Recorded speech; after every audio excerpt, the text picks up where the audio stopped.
The morning had promised a quiet, unremarkable start. Sunlight was just beginning to stretch its golden fingers across the small, clustered homes of the village, painting the dew-kissed fields in soft pastels. A gentle breeze carried the scent of damp earth and freshly baked bread. But then a sound fractured the peace, a deep, guttural bellow, not of contentment, but of profound distress. It was the unmistakable cry of an ox, yet it seemed oddly muffled, coming from somewhere just beyond the tree line at the edge of old Manasseh's property. Asher, a man known for his quiet demeanor and diligent work, was just stepping out to tend his own garden when the sound reached him again, louder this time, tinged with a desperate struggle. Curiosity, perhaps, or perhaps a deeper, instinctual nudge, pulled him toward the source. He followed the mournful lowing, navigating through the damp grass until he reached a neglected patch of land bordering Manasseh's pasture. There, partially obscured by overgrown bushes, was an old, disused well, now little more than a deep, narrow pit, its edges crumbling and treacherous. And at the bottom, trapped and struggling, was Manasseh's prize ox. Its massive body was wedged awkwardly, one leg twisted at an unnatural angle, its powerful head strained upwards in a desperate plea. Mud caked its fur, and its eyes, wide with fear, reflected the morning sky like shattered glass.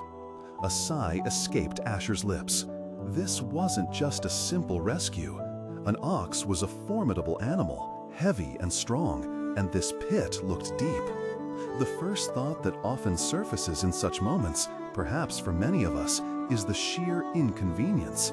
A day's work, already planned, now interrupted. The effort, the potential for injury.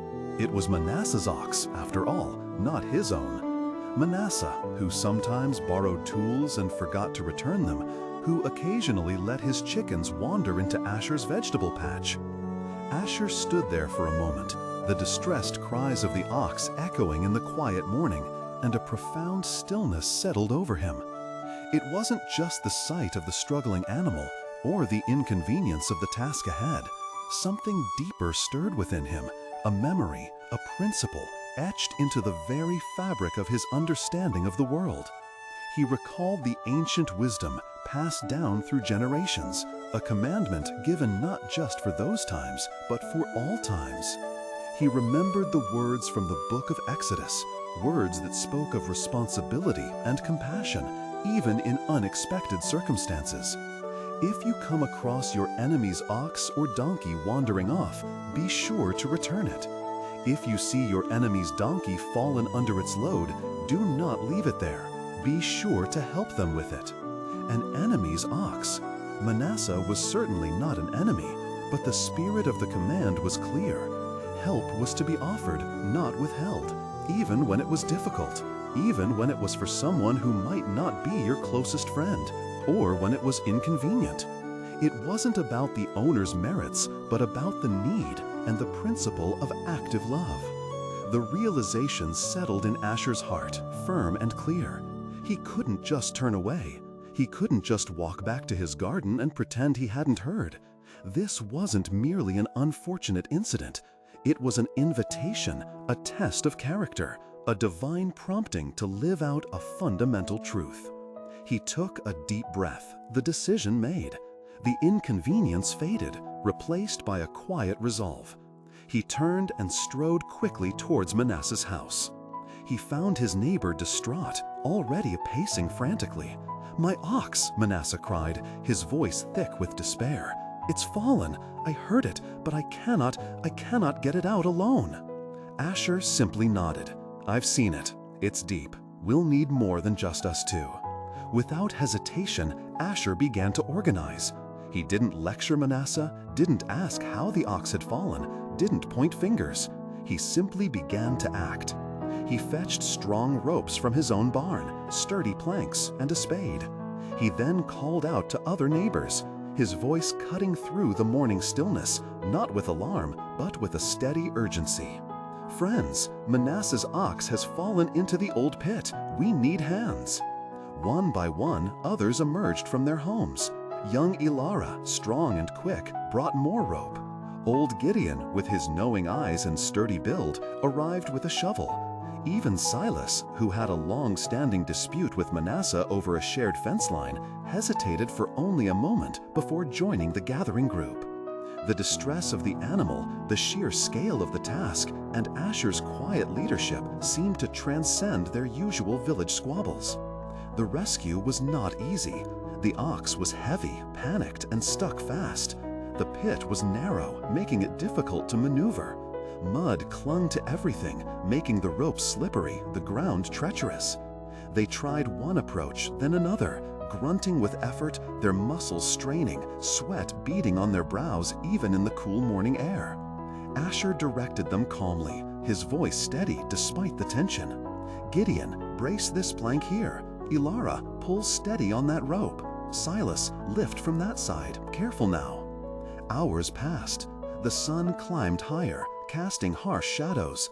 Hands were scraped, clothes became caked with mud, and fatigue began to set in. But no one gave up.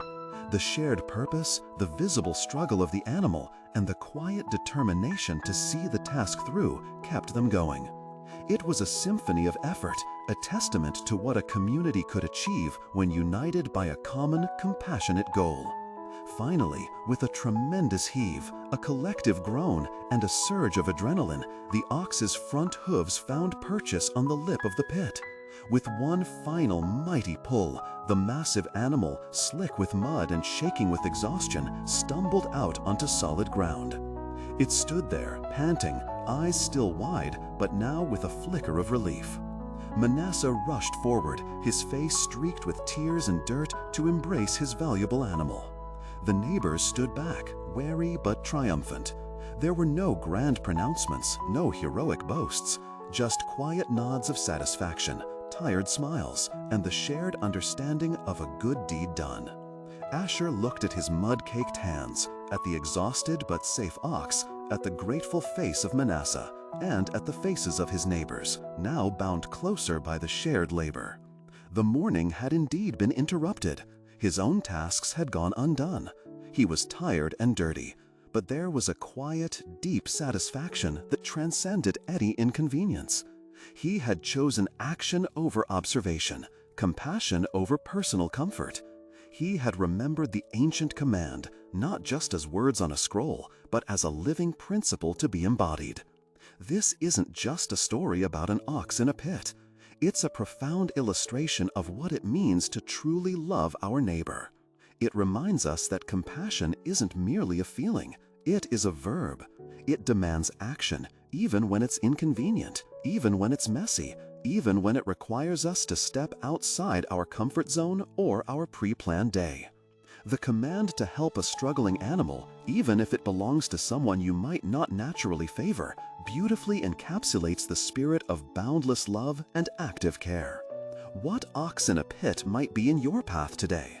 Is it a neighbor struggling with groceries, a friend weighed down by silent grief, or perhaps a community issue that demands your voice and your effort? Love, true love, often demands more than just watching. It asks us to roll up our sleeves, get a little dirty, and lend a hand. How can we choose action over observation in our own lives? We invite you to reflect on this story and share your thoughts in the comments below. Perhaps share a time when you chose to act, even when it was inconvenient, and witness the profound impact of that choice. Let's cultivate communities where no one and no creature is left struggling alone in a pit.